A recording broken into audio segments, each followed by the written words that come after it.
podcast Hermina yang tentunya dengan tema-tema yang menarik yang selalu kita bahas. Nah, tema untuk sore hari ini adalah tetap bugar di kala puasa untuk ibu hamil dan menyusui. Pada sore hari ini tema tersebut akan kita bahas bareng-bareng bersama dokter kesayangan kita bersama. Halo, sahabat Hermina.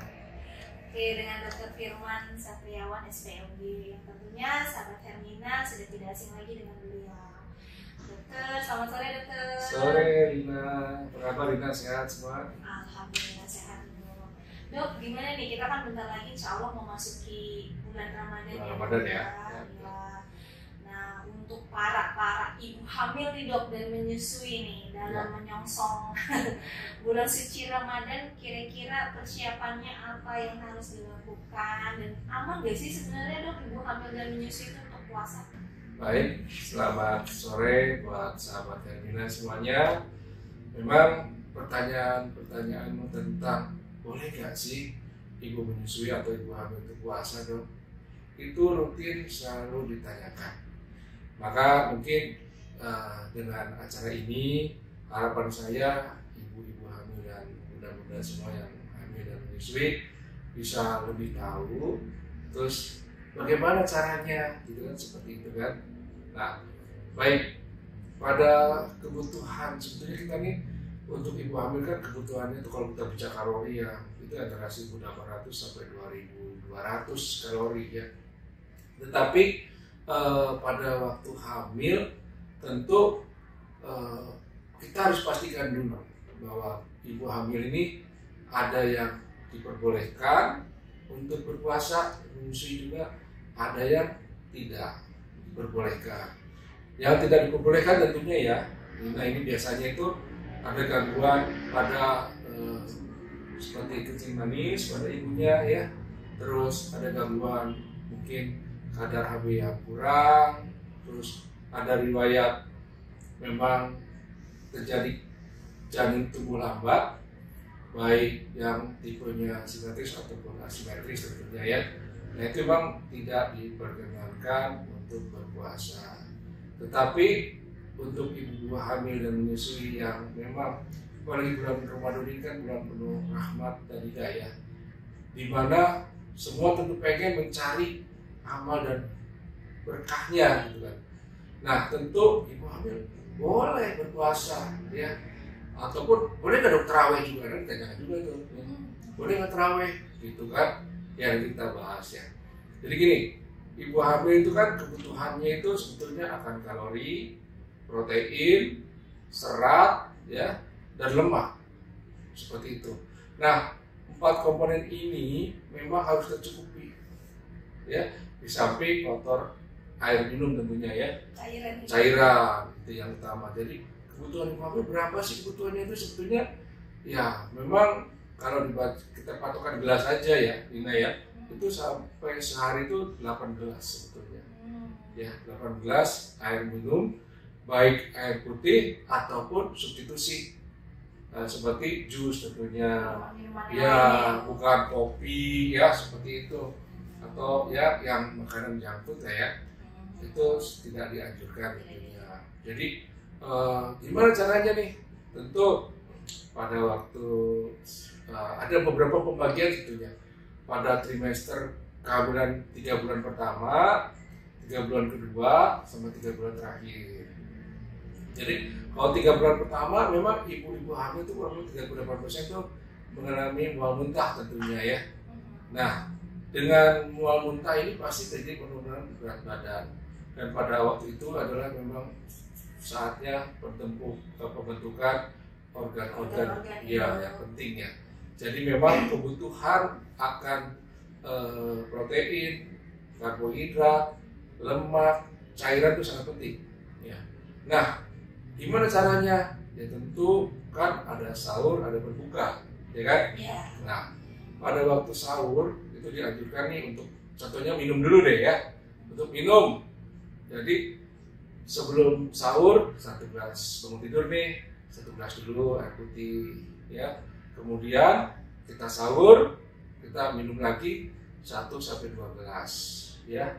Terus di sebelum sholat imsak, kalau bisa ya semacam jus, karena jus atau makan buah ya, atau satu buah itu dia akan lebih menyimpan cairan dalam tubuh kita, akan lebih lama, sehingga ibu-ibu hamil atau ibu menyusui tidak akan kekurangan cairan.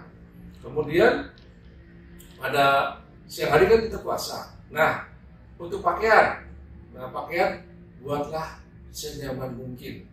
Mungkin kalau mohon maaf kalau yang nggak kerja ya, kalau yang nggak kerja senyaman mungkin menggunakan katun yang tidak terlalu panas atau tidak menimbulkan kayak warna-warna gelap ya kan, itu kurang nyaman. Jadi buatlah warna-warna yang cerah, itu akan lebih nyaman pada ibunya, dan tentu yang berbahan katun gitu ya. Nah kemudian pada waktu buka itu minum 1 gelas ya, kalau perlu dengan cairan madu ya, kasih madu 2 sendok. Kemudian tentu kita disunahkan sebagai muslim itu makan yang manis-manis, terutama mungkin buah kurma ya. Tentu kita harus tadi ya, jadi minumnya buka dengan air minum madu, terus dengan kurma. Habis itu kan bisa kita ibadah sholat dulu ya, sholat maghrib, terus kita baru minum lagi dulu 1 gelas, kemudian kita makan ya. Makannya biasanya kan ada orang yang langsung makan besar, ya ada begitu, ada yang secara tarawih tentunya ya. Nah kembali ke kebiasaan aja, yang penting itu kalau memang mau langsung makan besar, tarawihnya belakangan gitu ya, tentu ya nggak masalah. Emang ada tarawih depanan ya? Nggak ada ya. Belakangan, jadi makan tentu yang penting ada lauknya, ada protein, ada seratnya ya. Ya kalau contohnya satu piring nasi, ada sayur, entah sayur bayam, entah sayur brokoli, entah capcay gitu ya. Terus dengan proteinnya bisa telur, bisa daging, bisa tempe atau tahu ya. Kemudian ya kalau yang senang rasa ya silakan ada variasi rasanya ya. Kemudian ditutup tentu dengan makan buah tuh. Nah buah yang paling banyak cairan tentu ada tomat sebetulnya. Tomat itu kandungan cairannya hampir 96%. Kedua itu semangka ya, terus belewah juga ya, karena enak tuh makan es belewah kan. Nah kalau es boleh nggak? Sebetulnya es lagi tidak pakai perasa sih ya, karena mungkin rasa belewah kan udah manis tuh, jadi aslinya aja. Cuma buat dingin aja nah, esnya. Gitu. Kalau enggak belewahnya seperti kulkas dulu, pas dipotong apalagi rasa dinginnya tetap ada dan lebih alami. Seratnya kita dapat, cairannya kita dapat, ya kan? Tentu karena ibu-ibu kadang-kadang konstipasi tuh, jadi jangan makan nasi, justru karbohidrat perlu juga untuk lebih memadatkan feses kita ya, dengan terus sayuran juga. Nah baru untuk tarawih. Nah untuk teknik tarawih tentu lebih baik sih tarawihnya memang cari yang masjid yang nggak kayak ngebut gitu, yang imamnya slow gitu ya. Kan, tapi biasanya sukanya yang cepet-cepet. Cepet-cepet ya, berkeringat nanti kontraksi masalahnya. Kalau cepet-cepet itu kontraksi, akhirnya kan ibunya menderita sendiri. Jadi pilihlah yang masjid atau imam, walaupun di rumah aja mungkin ya, selama kan kita ibadah dapat, tarawih dapat, puasa dapat, terus hamil, menyusui pun sambil menabur dayung dapat 30 terlewati lah ibaratnya ya, seperti itu. Nah jadi jangan terlalu cepat tuh sholat tarawih, jangan seperti itu ya. Cari juga mungkin ada milih rokaatnya nih, kadang ada yang 23, ada yang 11, kalau yang 3 mah nggak ada ya, berarti cuma witirnya doang. Tidak seperti. Nah sekarang kita juga untuk katakan nih, bagaimana untuk di masa pertama? Di masa pertama kan mual muntahnya banyak banget gitu kan. Nah tentu bisa dibantu dengan obat-obatan tentunya ya, obat-obatan yang aman yang direkomendasikan oleh dokternya. Gimana kalau saya punya penyakit mah gitu ya.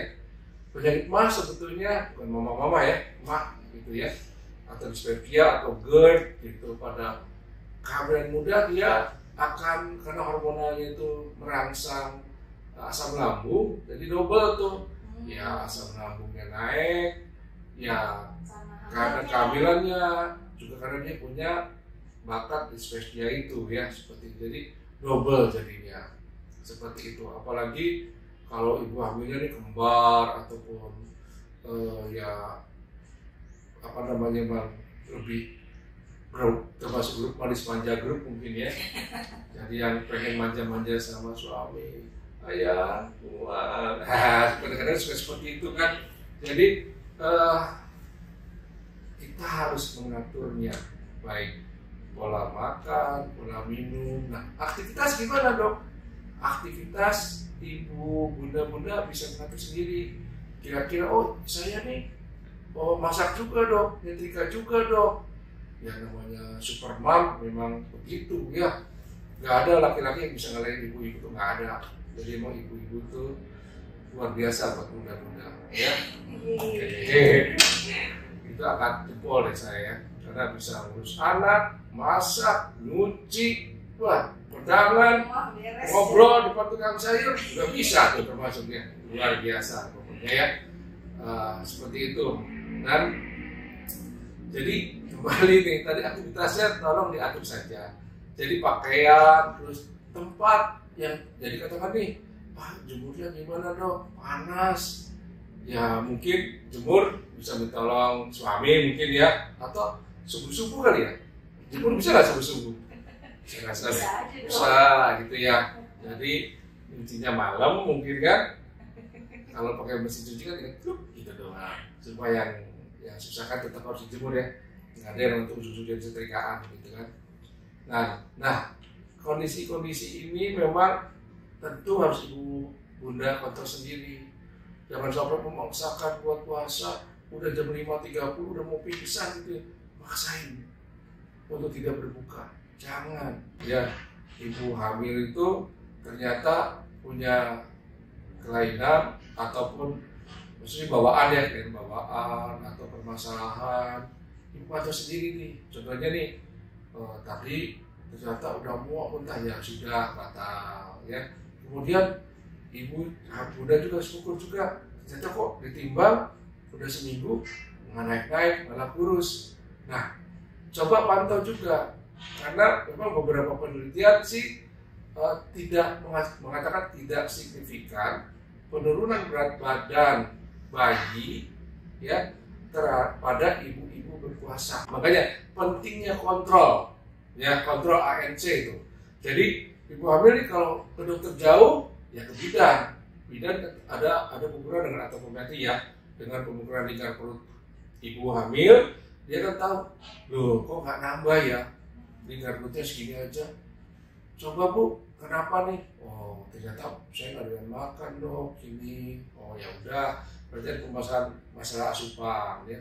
Tapi kalau makannya banyak ada masalah juga, berat badan nggak nambah, terus hasil lingkar perut juga tidak sesuai dengan usia kehamilannya.